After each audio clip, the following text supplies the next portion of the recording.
Guys on YouTube Live. This is July. Man, it feels like August though. 24th? John, yeah, but it feels like August 24th. We are Yeah. about ready to hit 3 or 4 100-degree days in a row. We're in the Charlotte area in North Carolina. Oh But, my gosh. yeah, bro. And we need rain. It's gonna be a scorcher. So welcome to Through a Therapist's Eyes. If you're finding us on this platform for the first time, we do turn the mics on a little bit earlier than we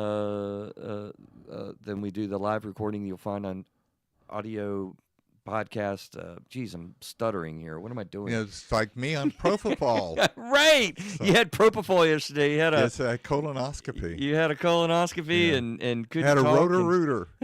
They rootered you. They sure did. Well, I should be normal right now. I don't know why I'm struggling. Yeah. We turn the mics on a little bit before we turn on what we record for Spotify and Apple iTunes so that you can interact with us on the YouTube Lives. We do this on Thursdays. So we're going to be talking the real topic, not like we did last week. Mm-hmm. John, we moved from the topic that we play in here, acceptance paired with cheerleading, to talk about AI because I've been freaked out about the world. But we're going to do it this day. We're going to stay with it. Stay with it. Stay on topic. We're going to stay on topic. That's hard for me sometimes. Neil, when you're ready, we're ready to fire up. Okay. Yeah. Yeah.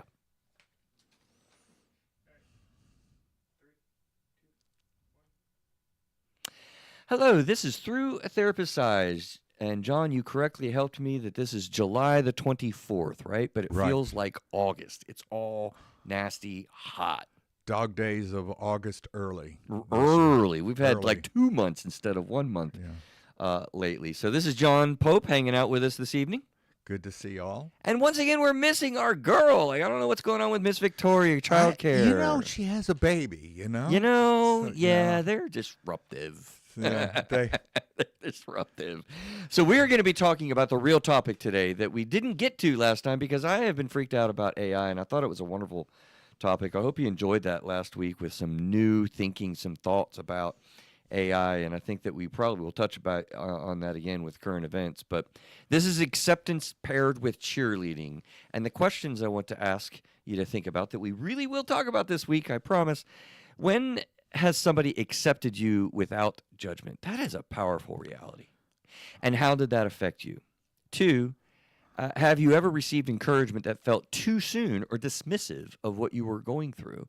And then 3, how do you balance offering empathy with inspiring change in your own relationships? So we're really going to be taking a deep dive on how we relate. I like those questions, by the way. Thank you. Yeah, they're very brilliant. Profound to think about. So this is Through a Therapist's Eyes, where you get insights from a panel of therapists and time in your car or personal time at home, knowing it's not to deliver therapy services in any way. We have the book that is out, Through a Therapist's Eyes, Re-Understanding Your Emotions and Becoming Your Best Self, and then Through a Therapist's Eyes, Re-Understanding Your Marriage and Becoming Your Best as a Spouse. That's right. They're really good books. They're good books. I have not been putting them forward and I don't know, too relaxed with it. Remember when I told you that you had to 3 times. 7 times. 7 times. That's a lot. 7 times. I can't do 7 times. Yeah. Well, go buy it. Go check it out. And if you have, 3 times. Go subscribe go to Amazon and give a review. That really helps us out a lot. 5 stars, John wants. 5 stars because for our show here, Through a Therapist's Eyes. You're an excellent marketer with the 5 stars, John. I gotta say. Right, and the reason why. The reason why is that it brings traffic our way, and we're able to have more viewers, and people will be attracted to it, and because it is very interesting. Look, we like to do this show for you. We hope we disseminate information. We hope that we blow up stereotypes and myths about mental health and substance abuse. So your job, if you enjoy and appreciate what we do, is really to tell people, and that is how you tell people. Contact at throughatherapist's.com to email us. We get interactions. We do enjoy that. Guys, this is the human emotional experience which we endeavor to figure out together. So let's dance, John. Let's really get into this. We're not going to a different direction. We're going to stay on point. Put on your dancing shoes. Here we go. Actually, is it early? So you did the internal. Do you want to do the external announcement? Yeah. We have Da-da-da-da-da-da-da-da-da-da. An announcement about Through a Therapist's Eyes going through a change. What's going on, John? Well, I'm with Metrolina. My wife and I are leaving, And that's the parent company, by the way. yeah, we're leaving the area, Mount Holly, but we're going to stay with. I am going to be staying with Metrolina as a therapist, but it'll all be done virtually. We're moving to Florida, Yeah. back to my hometown, and that is in Bradenton, Florida. Where the And- Pittsburgh Pirates play preseason baseball. Yes.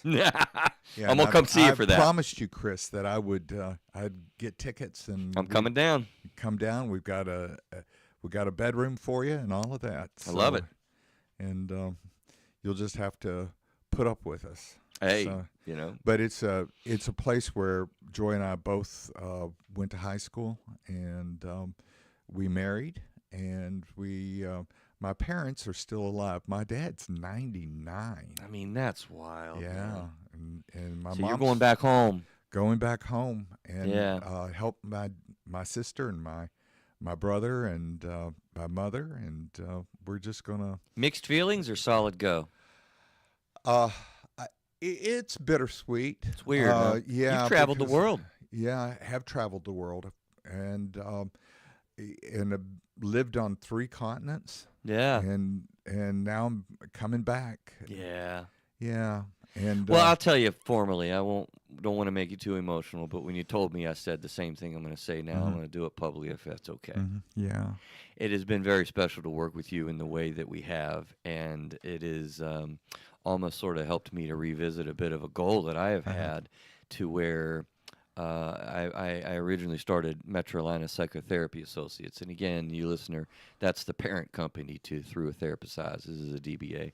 But I originally organized it in my brain as such a place that people would want to, start working and retire there from. right. And I kind of had to give that up a little bit. It was some growth, some learning, with different people being, an owner and a leader and that type of a thing. People would come and go, and I had to get to a place of accepting that. But you have been a big part of sort of reinvigorating that in me by, your being able to, I think, ride out with us. And it's really special because I admire you greatly. I love working with you. I learned so much from you and with you. And it's kind of like Same my mom. here. Yeah. It's kind of like my mom did the same thing. She rode out with us at Metrolina. Yeah. So it's This kind of is- cool, man. I'm really and glad you that we're going to be able to get keep you. Victoria at the beginning of her career, Right, And you yeah. get me towards the end, Yeah, And, and- but I'm still going to be providing services. And I I'm think we may licensed- all ride out, yeah.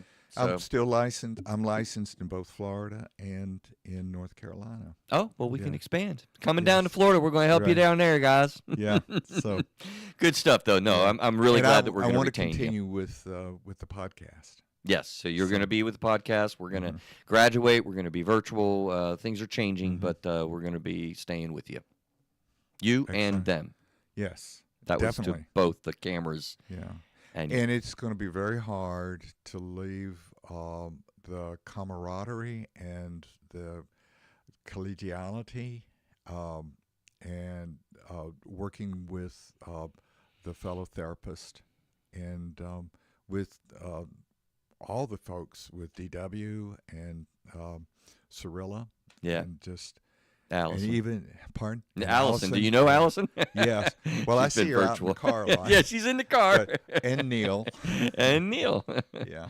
Yeah, well, I'm glad we're going to be able to keep you. Thank you. All right, it's a special thing, and I'm really happy for you to go back home. That's really special. Yeah. That's pretty cool at this Did you point get in life. you get the letter? I sent it to you. Email it. I emailed it. He just made it public.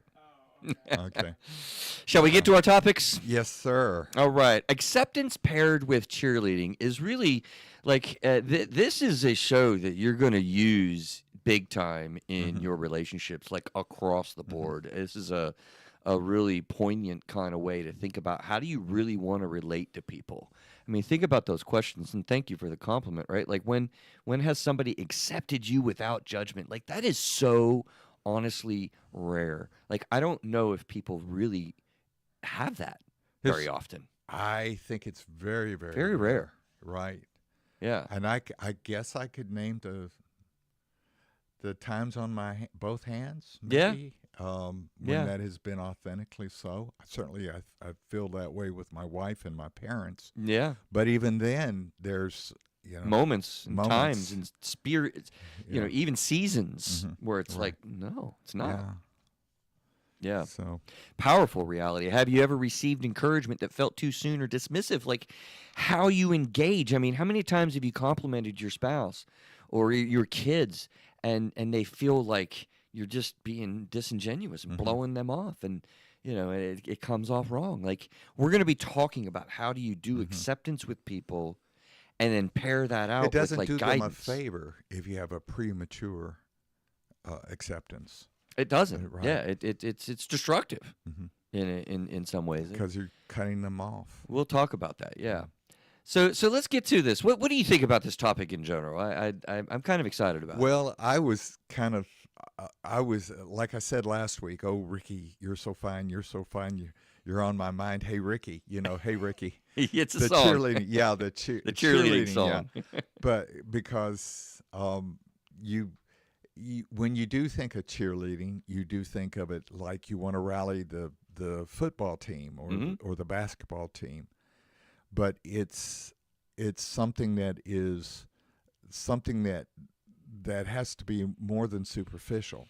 And so when you're talking about this radical acceptance, Yeah. yeah, it's more than just cheering them like in a cheerleading cheer. It's cheerleading in the sense of I'm authentically interested in your well-being and your excelling and excellence and for your growth. So, Yeah, um, I think it's I chose those words that way really because people can latch on to some of what we mhm, mean about yeah, cheerleading. yeah, And you're an encourager for your kids. yeah, If you're buddies with somebody and somebody is licking the floor and dragging and in a tough spot in their life, like you're wanting to pick them up. You right. encourage them, and people understand what cheerleading means in that That regard. is cheerleading, That's cheerleading, right? right? And it's directive also sometimes. Hmm.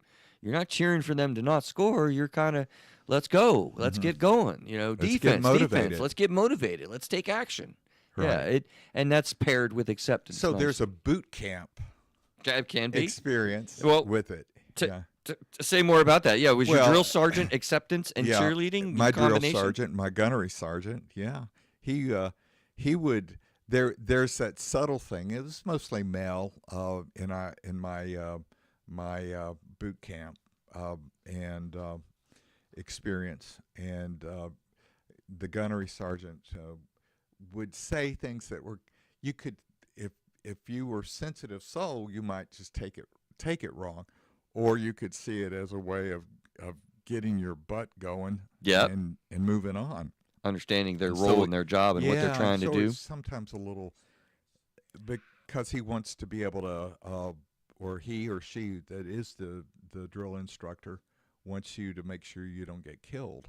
And That's their goal. so Yeah, I can't tell you how many times people have given me the stories in my own life personally with the Marines that I know, mhm, kids that are in my family. 3 of them are current active Marines, and then others in work.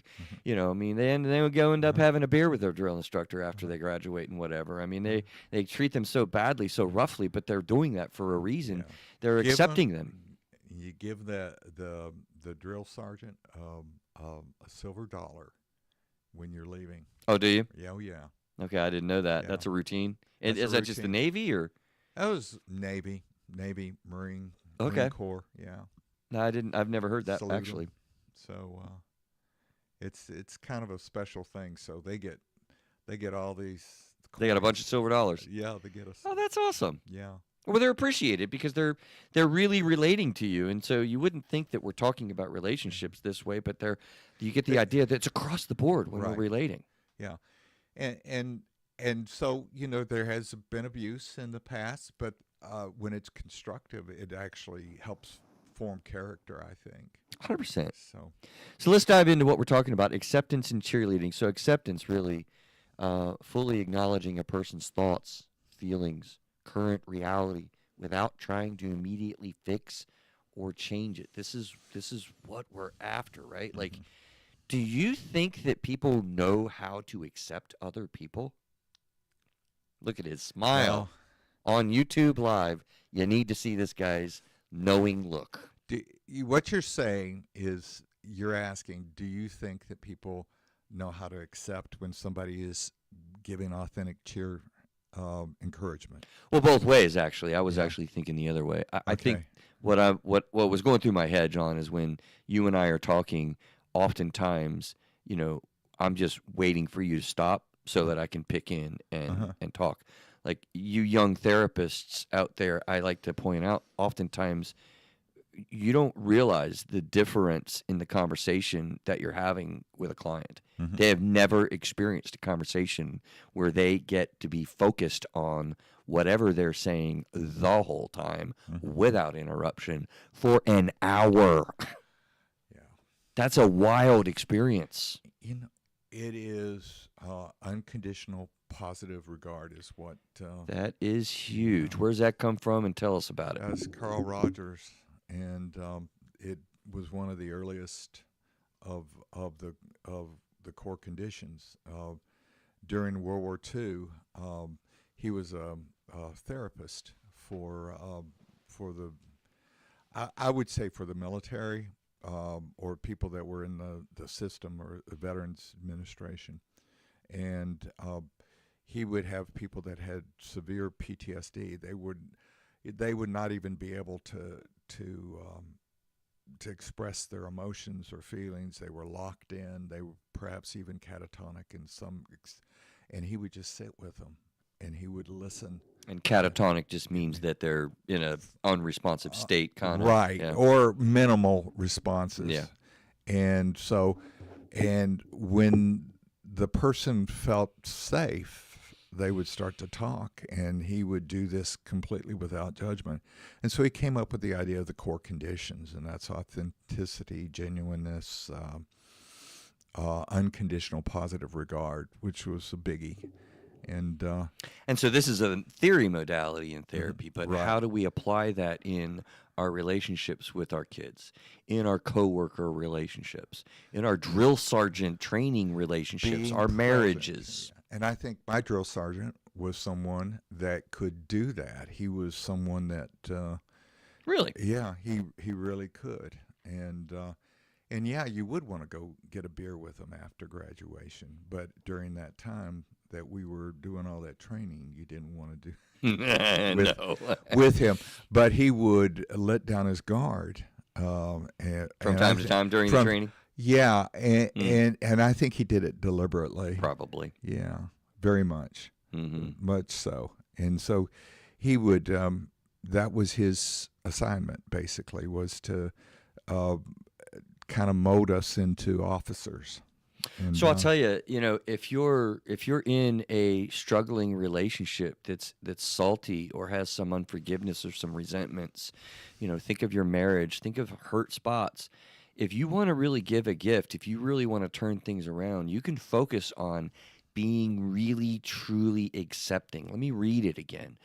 Fully acknowledging a person's thoughts, feelings, or current reality without trying to fix, without trying to change it or them. We really get into wanting to change things and control things and suggest things Fix. and have opinions. Yeah, we and wanna certainly fix things. fix. Yeah. Now I was wondering about it. It's like when a person's in a pit and can't get out, and all the sides are slippery. And I'm talking about this with depression or anxiety So they're stuck. or stuck. Is that person would be willing to come down into that level where the person is and just sit with them. Yeah. And to be able, and at that point, that person is strengthened and are able to develop his or her own strategies to be able to get out. And that's You did part that of- with me. Do you remember that? I did that. Do you remember? No. Yeah. True story. John and Chris interaction. So I'll never forget this, John. It's one of the reasons why you've endeared yourself in my heart.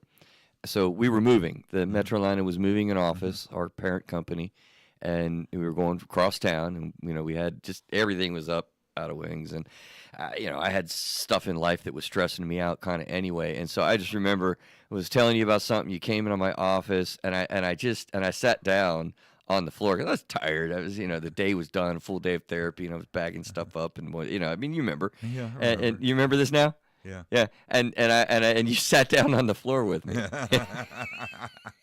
And I looked up at you and I laughed. I smiled. I was like, I know what you're doing. This is the salt of the earth pastor guy in you, isn't it? And you kind of did what you're doing now. You smiled knowingly, and I thanked you for that. And I appreciated it. And we talked. Joined you where you were. You totally accepted where I was. You didn't try to change it. You sat down with me. I appreciated it.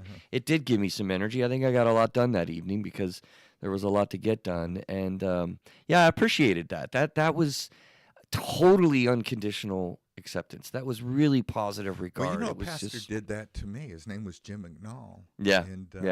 And he did that with me once. And when this was before I became a pastor, and he just went in there and joined with me, and I really appreciate that. It's so comforting because you feel the answering that question, when has someone accepted you without judgment, and how did that affect you? It gave me so much energy that day that you did that. And I knew what you were doing immediately when you started doing it. You started going down. I was like, I know what this is. That's cool. And I appreciated it. And we did. We worked out the problem that was there, that you'd come into my office, and we connected. And boy, what a gift that is. That's my point. It's such a powerful gift to give your spouse. When you go to your kid and your kid is struggling with something, maybe they just had a breakup with a girlfriend, and you're not trying to give them unsolicited advice. Just listen. Just be present even. Yeah. Just be there. That's acceptance. You don't have to be anything you're not right now. I'm with you. Yeah. It's so comforting. Transparent. It's very powerful. Yeah. Then we pair that with cheerleading. Okay, so let's move to encouraging someone with hope, positivity, and affirming their potential for growth or change. That is radically different than critical people in your life. You have somebody that's really hurt you, maybe. Or maybe you took the drill instructor very differently, and you just got, there's trauma that kind of goes on with some people. It really, really sticks with them. They have a hard time with that stuff. That critical person, or it's a death knell that just spawns all kinds of insecurities. Like, I've grown to believe that one of the most difficult things to overcome emotionally is a highly, highly critical person that's in your life. We see this in therapy all the time. Well, cheerleading is an opposite of that. It's encouraging with hope and positivity and being creative and affirming what you are. Like, so are you talking? It's a radical acceptance, not necessarily of the maladaptive behaviors. And I'm sorry, I'm using jargon. But, no, you're fine. This show is a therapy show. You can use the jargon. But of the person himself, a radical acceptance of the person as an individual.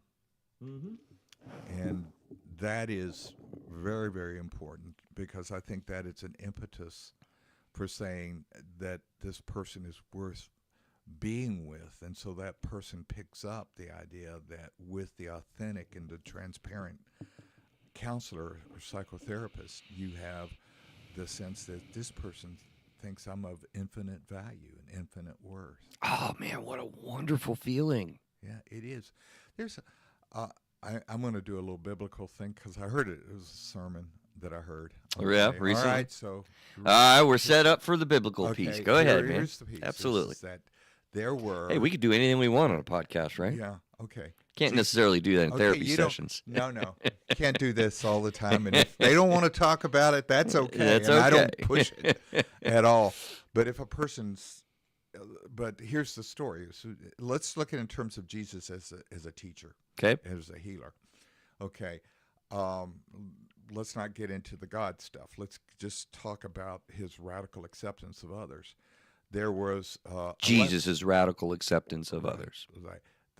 There's the leper, and the leper tries to get into the group, and he's not supposed to be able to get to the people surrounding him because he's unclean. Stay away from me, 30 feet. 30 feet, had to have a bell and say unclean, unclean, and wear rags. Okay.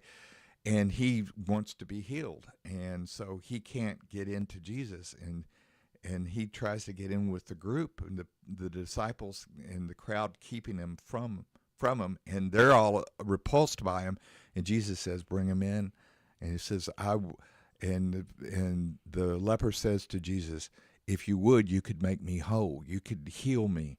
And Jesus says, I would. I let you be healed. And the leper is healed. And so it's not just that physical illness, it's that spiritual or the emotional healing that takes place. So thank you for that. It's a beautiful reality to pull into this. I mean, through a therapist's eyes, I got to tell you, like, we really train for this. It's not a natural state to be in. Jesus wasn't natural. My gosh, he was way better than us, right? And so we really work hard. It's part of what makes therapy effective because we're purposeful about doing these things. So we're talking about your relationships with the people in your life, but we're also doing that from a perspective that we work hard to purposefully engage this all day long. Right. You know, that's hard work, though, isn't it? it's exhausting sometimes. Yeah. It's exhausting, particularly when people are difficult. I mean, some of these things when people have we don't have any difficult clients. John, tell the truth. John, I'm going to give you a John Nelson. Tell the truth. Yeah. You're going to be my cheerleader and my That's drill right. sergeant. I am cheerleading you right now. Yeah. Well, you're right. You're right. Sometimes they are difficult. Because they're hurting. They're hurting, and hurt people. Hurt people. Hurt people. That's right. Even people. And it's the thing is the people that they may also hurt is people that would love them the most. And Absolutely. Say more about that. Well, it is it's- ironic that what we see with relationships. But Well, I mean, and there's this thing, and I think this has been, my wife and I have had some discussions, and sometimes she'll say, you seem to be so much nicer to other people than you are to me, and I'm going, have you heard that before? the way it works, man. We do it all day. We're tired when we come home. Isn't that awful? Right. It's awful. Yeah. And so I have to go Be mindful. Be mindful of that, not to bring that I've carried a lot of hurts and people's scars, and just be able to let that go. We contain a lot, don't we? Yeah, we do. And sometimes we don't always act out as therapists in the most But we're human when we go home. humans. I mean, we're not really on point. We're not really monitoring. We're not, being mindful of that. We we lose it. You get tired. Yeah. And I guess that's the thing is that radical. I think the difference is between Jesus is that even he got tried by life so much that he would have trouble letting go, but he was able to do that in very constructive ways. For example, he'd go out and he would practice mindfulness. He'd go out into the wilderness or go by himself to another place and rest and recreate. And then he would be able to engage again. That's another topic. Taking care of yourself. Self-care is the cornerstone of mental health. Is what I like to say. But yeah, if you don't accept yourself. Oh, here's a different idea. Therapists don't do that very well. Yeah, sometimes we suck at that. If you're not paying attention, that'll eat you up. You do this for any length of time, you better get better at it, or you're gonna be crazy. So, but here's an interesting thing. How about we're talking about relating to other people with acceptance and cheerleading, but it just occurred to me, and I hadn't taken this route with the show prep, but. What about self-acceptance and self-cheerleading? So can you pair self-acceptance with self-cheerleading? Yes. That becomes important, doesn't it? Yeah, I think based on what you just said. Yeah, I think you have to. Yeah, here's a good example. Is Okay. Geordie LaForge on The Next Generation, Star Trek. Okay, Geordie LaForge, the guy with the weird glasses. The visor, he was blind, but he was the engineer, the chief engineer of the Enterprise. But he would have to talk to himself, and that was one of the things that he would. He did do that, didn't he? Okay. Yeah, and he'd have to encourage himself. He cheerleaded himself. Okay. Yeah, Okay. that's a good point. All right, It's a good example. that was his jam, I guess. I think he was a better counselor than Troy, but counselors. Troy did. She was weird. She's Yeah. a weird duck on that show, man. Yeah. So we're pairing together acceptance and cheerleading, and you're getting an idea of how full and rich this is when you get good at doing this with people. And now we're adding the component with yourself. When you were doing exercise and you're running or you're doing cycling. Oh, I don't run. Okay. No, I don't believe in running. Okay. No, I don't do running. No running. Well, I haven't run either. We do hiking, we do biking, we do Okay. rowing, we do all sorts You don't of things, think but you're no going to running. make the goal. You can doubt. And you start to doubt and you start to waver. What do? You give yourself a pep talk. You got to talk to yourself. I think you do that psychologically and emotionally as well. 100%. And I think that builds resilience. That's what the definition of resilience is. Right. Being able to do that. When the chips are down, do you give up? When you get stuck, do you lose agency? Do you give your power up? Do you lose your voice? Do you stop speaking truth to the world? You know, a lot of people fall very disenchanted, get lonely, get suffocated by their own self-criticisms, and it's playing bad tapes that they've heard from other people. And I can go on. It's really rough. The opposite of this is really rough. Working with clients that struggle with depression, major depression, and major depressive disorder (MDD), is that they've given up hope, and so part of our job, our task, our challenge as therapists, as cheerleaders, is to be able to engage them and say, we meet you where you are. And we're going to be with you every step of the way and every inch of the way so that you feel like you have some empowerment and that you develop agency. You know what's funny, John? You've been doing this a long time, but you have different hats. Mm-hmm. I'm really curious. I'm listening to you say those sentence or two, and what thought that I have is that's you. Mm-hmm. You do that. Right. Hopefully. But I don't think that is a role that therapists often think of themselves as. Really? What do you think as I say that?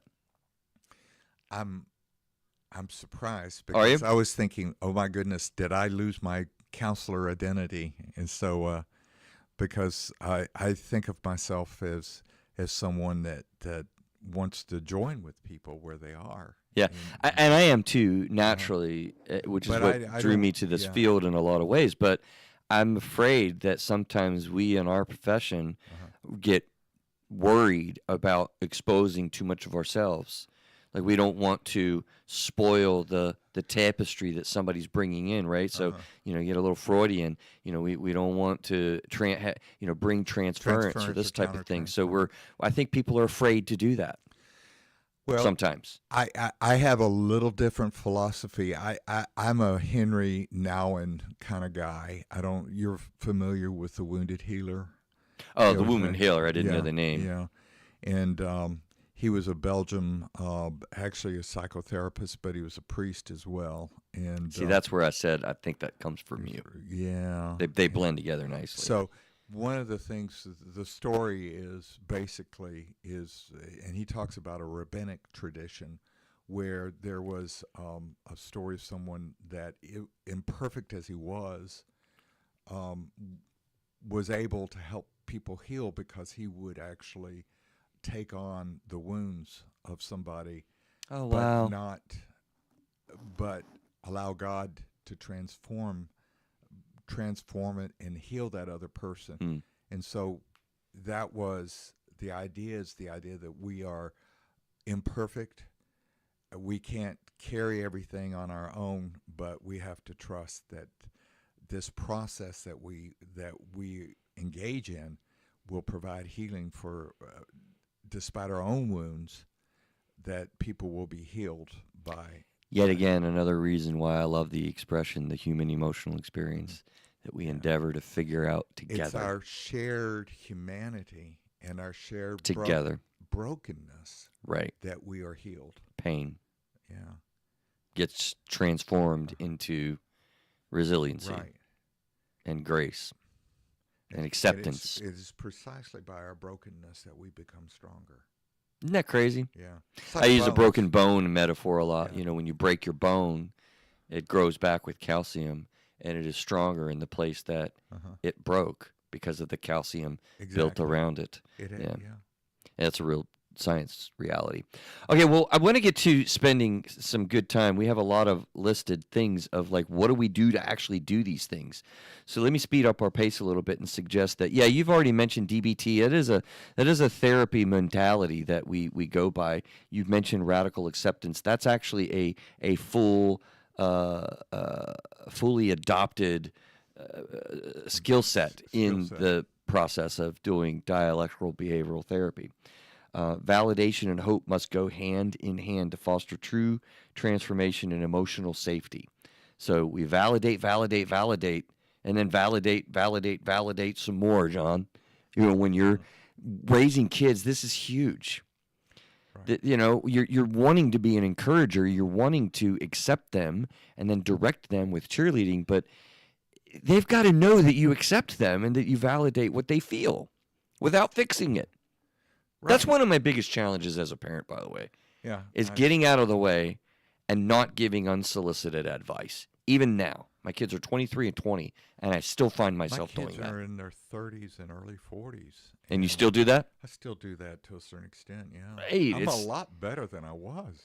We've been working on it for 15 years, I Yeah. guess, right? I'll get there, I Yeah. guess. Because people don't want unsolicited advice. They don't want to be told something. They just want to work it out with you. Yeah. I learned as a parent, and this is the more I would say, would you might want to consider going this way, and I would use feely wheely terms and What kind of terms? feely wheely terms, and so, but they caught on to my my ruse basically.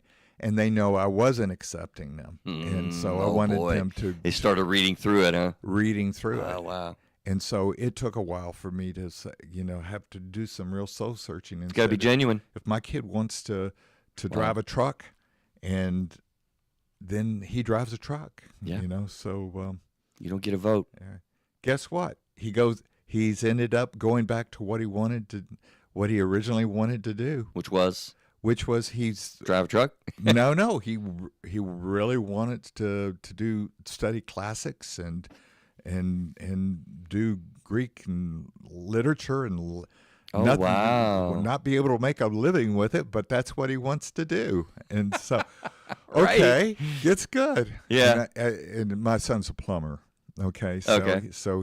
But he went to it. It was a long trek for him. But I think things improved when I stopped pushing him and saying, well, you need to go back to college. Yeah. You need to do this. You need to, the need thing. You must do this. Mm. I was doing that to him. I was playing a trip on him. Wow. Yeah. And it's, that's a perfect segue. I'll do the second one first instead of the first one. Okay. I mean, that is why cheerleading alone isn't enough.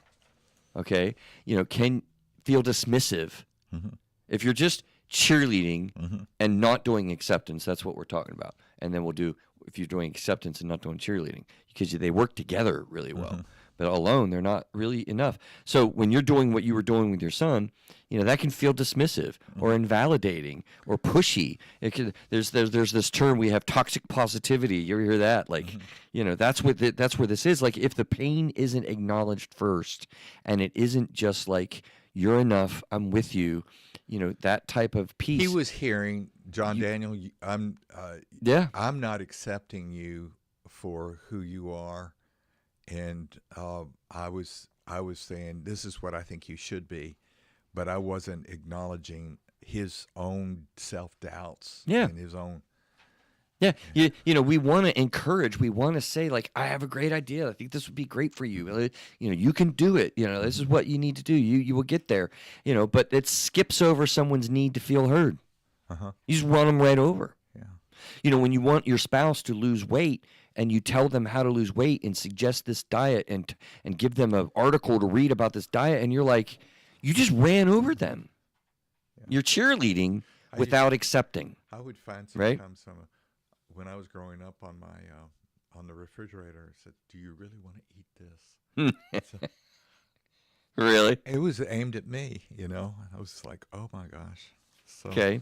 You can do the opposite too. You can do acceptance without cheerleading. mhm, And that's not ideal. It's not enough. Why? Because without encouragement, acceptance can feel like resignation.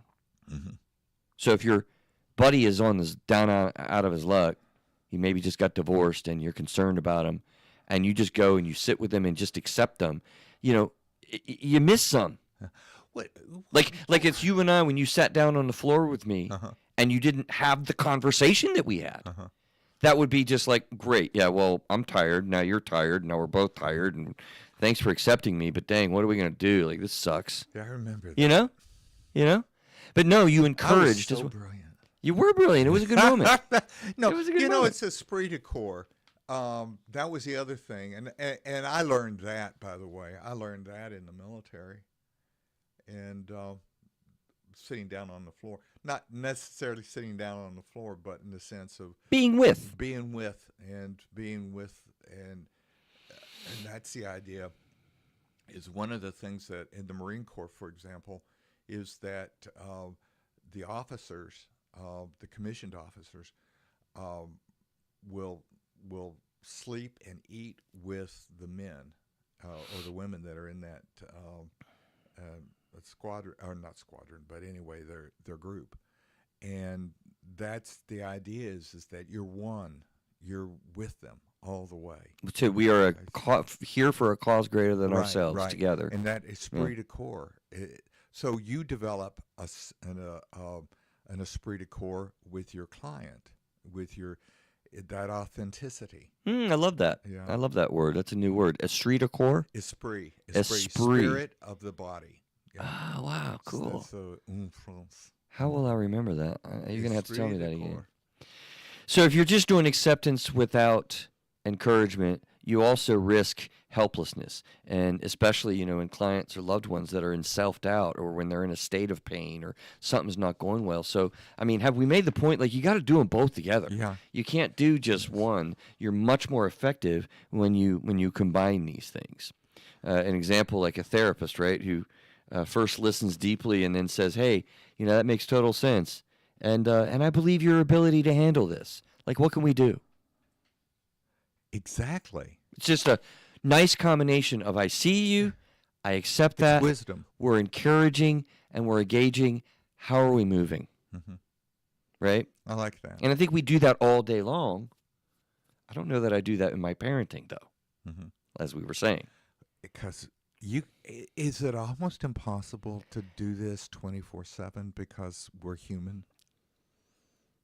John, I think that's probably a really true statement. I'm hedging a little bit on the word impossible, but it's certainly not I likely. think it was hard. It's certainly not likely. I don't think it's very human, because being human is failing. Being human is suffering and struggling. And so to do that 24/7, which makes a point in my eyes, hearing you say that and playing off that, I do a lot of marriage counseling. Mhm. I enjoy doing couples counseling. And one of the things I try to do is help to facilitate each person understanding that they need to facilitate themselves first before they engage in a process. Precisely. We don't do that naturally. Something comes up, you get hot, and you throw it back and forth, this hot potato, banging each other, blaming each other, crushing each other, and not practicing acceptance, not practicing encouragement, just practicing crisis mode. No, if you sit back and you facilitate yourself first, and you foster an environment, then you can really engage and Here's be the productive. question to me, and I'm just going to this, but is that what if you practice that, but the spouse or the partner doesn't do that, is resistant to that? Yep. Because even though I'm prepared for this. Go ahead. even though you are practicing it and you're wanting to make this into an authentic part of yourself, the partner doesn't. And so do you just keep doing that? I think that I'll answer that this way in my mind, John. I feel like a lot of times I'm doing marital counseling when I'm doing individual counseling in reality. Yeah. Okay? Okay. So when one person in that environment, and you know this, I think you're leading me nicely. You know, Leading you nicely with this song. is that a song? Yes. Oh my gosh. I didn't know that was the words. No, it was kissing me softly. I was going to say, Rubbing yeah, my I face think you with messed his the fingers. words up there, buddy. I But so- changed the But lyrics. you're leading me in to point out the idea that you change the dynamic Uh-huh. when you change yourself. Mm-hmm. So it's a bit of a paradox. Mm-hmm. We realize you can't change your spouse, but when you focus on yourself and you That was facilitate my yourself, point. it actually paradoxically changes the other. Yeah, Right. and that's what you were getting Right. It's equilibrium. It's but basically you, in a sense, it's a deliberate disequilibrium where you throw it out of equilibrium, and you find a new equilibrium that will move the partner or the spouse into changing in himself or herself. So we need to get to spending a good bit of time. We have a last segment here where we want to get to a lot of these techniques that we've Okay. listed. I don't know how to do this I don't and either. condense it. So I want you to hear this list, John. Stop me when you want to hit one that you think is loud. We got like 7 here, and we'll go down and we'll talk about them. All right? So first of all, mirror feelings before motivating change. Mirroring, all right? And we talked about being in attunement with each other. Okay? Right. Secondly, start with reflective validation. You want to reflect back to this person and validate like we talked about. Layering in gentle empowerment. And that kind of speaks to the combination of acceptance and encouragement in and of itself. Using anchoring phrases and connect emotion to encouragement. That's complicated. Mm-hmm. Combining two modes in one sentence, right? Right. I Because hear that you're it's scared, and I see it's your both courage and. to show up. It's both and. It's not yet. It is, and yet it's not yet. So This is anchoring. anchoring, yeah. Okay. It's seeing potential. Fourth or fifth, give tangible, helpful steps without fixing. Tangible suggestions, helpful Solution steps. focus is what we do in So solution that's a- focus. that's a It's, theory how do we get modality. how do we move from one step to a higher step? Ask before uplifting? You got to ask? John, would you like some encouragement? You're going to do this move. He shook his head listening on the audio version. Yeah. You're going to do well with this move. It's going to be okay. You're going to get through this. You'll take it piece by piece. I had to ask to give you that encouragement. Do Right. you ask your kid? Oh, am I supposed to ask my So kid? when you Yeah, read, yeah. so when you tell your kid this, even though you're seen as an authority or the parent figure, Right? you're actually saying you're getting down on the floor with them, like I did. No. Right? Right. You did. and you are, in a sense, being in communion with them. Mm-hmm. What at union, being union with them. So, fifth or sixth, practicing the pendulum technique. You could think of this as a pendulum. You move between validating and then motivating in conversation all throughout that conversation. That is hard to stay focused on. Use written affirmation for long-term encouragements. Do you write things down? When's the last time you left your kiddo a surprise note in their book bag of encouragement for the day? That is an amazing thing to do. Yeah, my wife is brilliant at this. Yeah, she does that for you? Yeah, she does that for me. She does it for the kids. Yeah, it's beautiful. Her 40-year-old daughter, she sends a card every week, and I get to sign it. Oh, that's awesome. Yeah. That's what mom does. Lastly, in therapy or in coaching, we assign reflective homework. So these are some of the brainstorms that I had, John. How do we go through these? Let's kind of go back and look, I guess. Which one do we want to kind of highlight or focus on?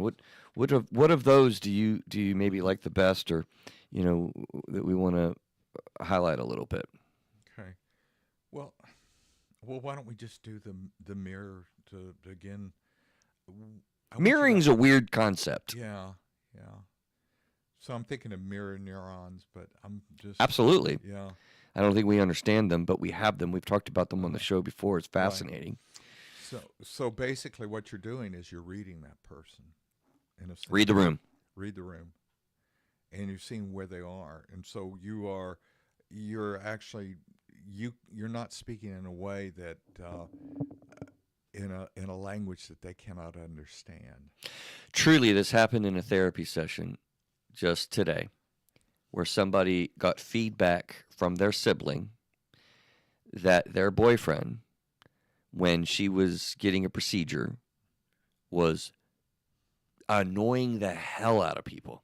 They did not like him because he was talking about himself. He was using I statements about what he has done well and this and that. He's trying to get to know these people, I guess. So, but he didn't read the room. Like, they don't want to be around him. It was uncomfortable. It was awkward, right? So mirroring means you really read the room. You play off of the people that you're with. You encourage them. You accept them, and you interact with them back and forth. And it's an emotional intelligence.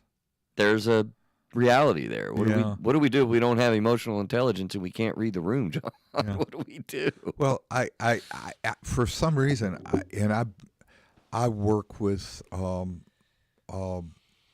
young adults a lot of times that are on the spectrum, and that's part of their frustration is that they don't know how to read the room. It's maddening when you struggle with this, isn't it? It's so artificial to them. It's like it's an alien nation, alien language rather. And so part of it is and you mean with people that have Asperger's or autism? Right. But the thing is that once they begin to express it, they begin to develop the skill. Absolutely. Yeah, because that leads perfectly into, I was going to ask you, can you develop this, or do you only have it or not have it? I'm wondering if it's something. I think you can develop it. I think even if it's something that is not a natural thing for you because of your wiring, you can rewire your brain so that you can have that. And the other thing is that somebody they can talk to, and it could hear them and say, okay, well, he understands. You grow. Yeah, you grow. You grow. That's our whole industry. Yes, it's so possible. And this happens with anxiety. This happens with, like you mentioned, people that are really depressed, people that are grieving, people that have trauma. You grow, and you because when you get consumed by something like that, how about addiction? Not much more consuming than addiction, right? Right. You get self-centered. You get consumed with yourself, egocentric. That's what narcissism is. By the way, you can't call your spouse narcissistic. We all have narcissism. That is a very normal state. Be careful using our word out there, guys. Please, if I keep hearing, No. he's a narcissist. Yes. Yeah. I'm like, I'll do my job. No, they're not. Okay. It drives They're me nuts. human. Yeah, we have narcissism as a human characteristic. There is a real personality disorder. It's called narcissistic personality disorder. Right. But the great majority of people do not Don't have it. It's very rare.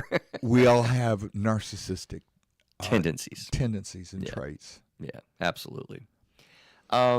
Reflective validation. Let's go there and layer in gentle empowerment. So let's combine these, beginning by reflective validation. Go ahead. Well, one of the most, and I don't know, you must know my therapist, but of course you're tired. This has been nonstop for weeks. You said that. Oh, did I? Yes. When did I say that? Well, you said start with reflective validation. That's one of the things that's on the list. Yeah. I mean, one of the I had a therapist that said, we had a little shortcut. I was a sensitive guy, and his name was Chris Kurtler. He's gone on to be with the Lord. And wow, okay. And he said you're a quiche eater. A quiche eater. Yeah, and I thought I was insulted. I'm supposed to be a macho guy, and no, he was basically, that was shortcut. He was saying it's been rough couple of weeks, but you're very sensitive in terms of the needs for others, and you want to help people. So he was seeing your space. He was seeing. He my space. reflectively validated that, but used the quiche eater to sort of Yeah, that was our gently empower you with a right. comical way of Yeah. saying, "Hey, you got this." Is that what you're saying? That's It's a right. That's what he was nice saying. combination. Nice combination. So, if it came out from the blue or something like that, we're saying he's calling you a wimp. But no, that's not what he was saying. He was saying I was anything but that. He was Layer saying, in gentle empowerment, right? We after the validation lands, which he landed with you in the session and greeted you and all that, and then he shifted into a support mode with affirming language, again encouraging you. It was with the during a weak. time that my children were little, and my wife was undergoing one of many of surgeries that did not turn out well for her on her You had a back. lot going on. Lot going on, and then also the pressure of my church that I had at the time, and I was frustrated, and he was able to help me. These statements don't seem natural and normal, but you know, John, somebody could say to you, and even though it's been hard, I know that you've got, the moxie in you to get through this. You know that you're not the kind of person to give up. You don't have it all figured out today how you're going to move to Florida in such a short period of time, but you'll just keep going. Right, You'll take it one step at a time. You see, these are sentences that are powerful statements Right. when you can get used to using them. Hey, kiddo, I know that you didn't make the football team, but you have such an educated or such a persistent desire to get better that I'm sure that you're going to continue working. Those are beautiful life moments. Definitely are. I was thinking in terms of illustrations that one is Winston Churchill talking to the My favorite quote. Are you going to my favorite quote? Yes, never give up. Is that your favorite quote? Pretty close. Go ahead. Okay. I interrupted you. Well, no, he was talking to some I guess I think it was a boys' school or something like that in Britain during the war, and he had as he was growing up.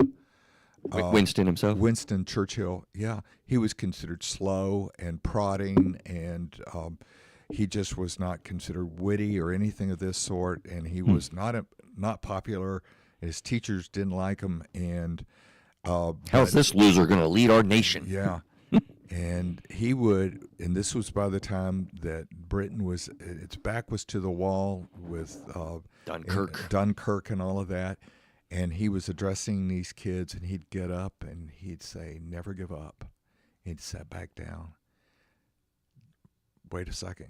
Got back up, and he said, "Never give up." Sat down, got back up, and said, "Never give up." Oh, wow. Yeah. Powerful.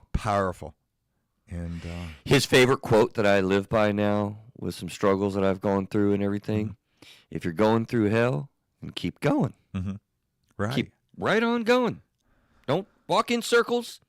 Don't turn back. Keep one foot ahead of the Keep other. right on going. I love that. You can go through hell. Just don't stop. It'll make it worse. Yeah. When everything looks real dark. I mean, that was one thing that kept Viktor Frankl going when he was in concentration camp, and he was. Oh wow! Yeah. And he had to be on a work party, and his task was one in which he had to keep people alive as long as possible, so that only for them to die, and so they gave him just enough to live, and they were at a work camp, and it was very cold, and it was in winter, and he was ready to give up and just fall off to the side, because if you fell off on the side of the work gang, you got shot, and he was ready to just despair. And he saw a light at a farmhouse out in the distance, and it was just beginning to dawn, but it was dark otherwise. And he reminded of something that he heard: "Lux lucet in tenebris," the light shines in the darkness. Oh wow! Yeah, and that just helped him screw up his courage and continue on. Those stories give people power and hope. I love movies of a true story that is based on survival. Right. There's something in the human spirit, John, that just doesn't allow us to sit down. It doesn't allow us to give up. Even when the chips all seem down. Now we do have things like suicide. I'm not saying I know that we get stuck and we fail and we fall and we even, remain in that space with depression and all this type of thing. But I think that if we're paying attention to our true spirit, do you think it's inherently put in us that we have this don't give up mentality? Right. Is that a true statement? I think people have to find it. In other words, I think that But it's there is my point. It's there. It's there. Okay. And that was one of the things. We had a Marine shoot himself at a post. He was dumped by his girlfriend. This was in the Philippines, and he was at his post. It was out on the perimeter on the wire, and he shot himself in the stomach. He didn't shoot himself any other way, and there was a thought that maybe he had done that so that he wanted to suffer. People just speculated on that stuff. I thought that was ridiculous. But anyway, I had other Marines say, well, he couldn't be a real Marine if he did that. And then I said, yeah, he could be. But then I had a couple other Marines come to me and said, I'm thinking about this too. And so basically my task was to encourage them, because we had very limited psychiatric accessibilities at that there, and mental health treatment. This was in the Philippines of all places, in a base. And so part of my task, I felt, was to give them hope. I'm super encouraged and proud of my son who's currently serving similarly, albeit not a chaplain like you, assisting y'all, but still nevertheless to think that he is there to help our men and women in the force is just I'll be sure you that as a religious programmer, I don't know if they still call him that. They do. As an RP, he would be doing that because they're trained specifically to be able to listen. So he's got some of those skills. I know, and it makes me just all bubbly and happy that he's there for our sailors, our Marines and soldiers. All right, we need to move on and wrap it up because we are pushing time.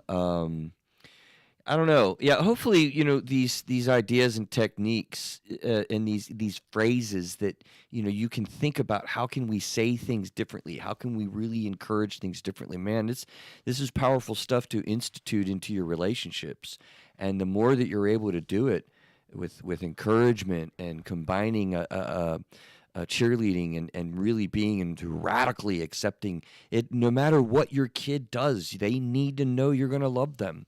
I mean, if your spouse screws up, man, they need to know that you're going to be with them. You're going to leave at the first sign of heat, then dang, that's it's so debilitating. Foster kids struggle. My parents just dropped me. My adoptive parents love me and accept me unconditionally. It's a game changer. Like, this is good stuff. This is powerful stuff. So, do a reversal. In other words, that the adoptive parents chose me. Yeah, absolutely. Yeah. I've heard that before. Yeah. So, how do we wrap up? Do we wrapping up? Are we ready for the shrink wrap up? How we doing in your brain? Okay. What do you see with these? Anything that we missed that you want to highlight with the? Well, the homework. Okay. Give me an idea what your homework is, and then let's wrap it up. Oh, you're asking me? Yeah. What do you mean? You putting me on the spot to create homework? Ask clients to write 2 lists. What do I accept about myself or my situation, and what I still hope to change or grow. Okay. I find homework very daunting for my clients, because that's sometimes. It is not, you don't do this too early. You don't give them all this homework and for them to do. I think I tend to give them very simple homework to begin with. But brother, I see you handing these 5-page forms out to these people. Are you sure about that? Yeah, that could be overwhelming to some potentially. Yeah, it is. Gentle pushback at you, John. Okay. No, I think you're right about that. I think it depends on what it is. I think what you say is, okay, it's all right if you don't bring it this week, and if you get stuck, we can do it next week. And then you'll bring it up again, maybe in a different way, and say, okay, And, Yeah, it's funny. I'm glad you put us here because I purposefully, in working with people in all sorts of ways, am looking for action points that people can take. As a matter of fact, just today, a lady made a cool statement. We agreed. What was she going to do? That she was going to say a sentence that she said in session to her ex-husband whom she's dating. Okay. And she looked at me. She's like, "Oh, well, this homework's a whole lot easier. I appreciate it. I've had a tough week. Thanks for the easier assignment." And I thought, that's cool. And it was a nice moment because it was still something that we're looking like, what can you actually do? What do you take from here? And I think that people do get intimidated with homework, but some people want it. Again, you got to read the room, right? Right. And kind of be in proper attunement so that you can really be engaged. I don't give everybody the same homework. Okay, why not? Because everybody's different and everybody's is at a different place, and so. But I do give them a sense of what to look forward to next week, for them to a growth edge, for them to maybe slightly push themselves a little bit more. You know what's funny? As a natural progression, John, why do you think I kind of was drawn to creating 3 questions to think about through the show? Yeah. Right? Yeah. That's connected to what you brought up here at the end. I thought those were probably some of the best questions you've ever asked. Well, I think we'll read them again then, as a wrap up, and then we'll do shrink wrap up. When has someone accepted you without judgment, and how did that affect you? Because I know that was a powerful experience. Have you ever received encouragement that felt too soon or dismissive of what you were doing, or what that you were going through? And people inadvertently do that, and they don't mean to hurt you, but they're just running over you. They misreading the room. And then thirdly, how do you balance offer empathy and inspiring change in your own relationships? Because that's paring down the grouping, acceptance and encouragement, or cheerleading. Who's going first with a shrink wrap up? Well, I'm going to, because I think this was something that is such a natural part of who you are, Chris, that I think you would be able to sum it in a succinct way. Now my shrink wrap. Okay, go. Okay. I think it is essential for therapists to be actually a non-anxious presence, to be totally as authentic as one could possibly be, and do that with an intensity and openness and vulnerability, to be absolutely present with the client. That's hard work, but it's essential. And we can't do it all the time, but we can focus ourselves so that it can be accomplished more often than not. Wow. Okay. I have to follow that, Neil. No, you could Well done, truly. I want to maybe just highlight the natural sense that you, the listener, have in your life. This is permeating through relationships all throughout your life. And people that get really good at combining these two concepts are great leaders, great teachers, wonderful partners, and just rare people, when you get good at this. So pay attention. If you want to improve yourself, look at a couple of these skill sets. Anchoring statements, self-talk. Start with loving yourself and accepting yourself and encouraging yourself, and then you encourage others. People don't revolt from that. Like, people are drawn to you when you do that. Being a camp counselor was something that I enjoyed, and the kids just learn and soak up that energy. So, as John said earlier in the show, be that light that shines in the dark. Now, that might be a phrase that you think corny, but it's powerful because the world is full of a lot of darkness. The world is full of a lot of darkness at times, and when you can be that encouraging, powerful, uplifting person, you'll never be forgotten because you'll change lives. Yeah. You guys gave me some hard ones this time. Sorry. Not sorry. Yeah. Well, I hope you're not sorry. I want you guys to give your honest wrap up of the conversation. I think honestly, I like Chris's more today. I like, because I know John, you're focused kind of on the therapist side, but I think the fact that from Chris, you kind of hit it from just the normal person side, and that anyone can do this. And I like the fact that you talked about accepting yourself first, so then you can start accepting others. I think those are key pieces. And when you start accepting yourself and cheerlead for yourself, it really, people see that, as you stated. So I think I really enjoyed Chris. I got one, John, but you're thank you. Yeah. Radical self-acceptance. Yes, sir. But honestly, I got to retort, because I think that non-anxious presence is an added piece that you brought in the end, and that is something that I endeavor to create in my personal life. It's hard. And I think you do that. I appreciate that. I do it professionally, privately. I want to improve, man. I want to improve. But we're always on a journey to improve. Listen, this is Through a Therapist's Eyes. This has been a really, hopefully, good show for you to hear, and I hope that you really soak it in. It's almost like listen to it again, because some of these specific phrases, I want to invite you to really incorporate this in your life and tell a friend. Get them to listen to this one, because, boy, if we employ these things together, our world is a much more peaceful place. All right? Thank you, brother. All right, man. We'll see you soon.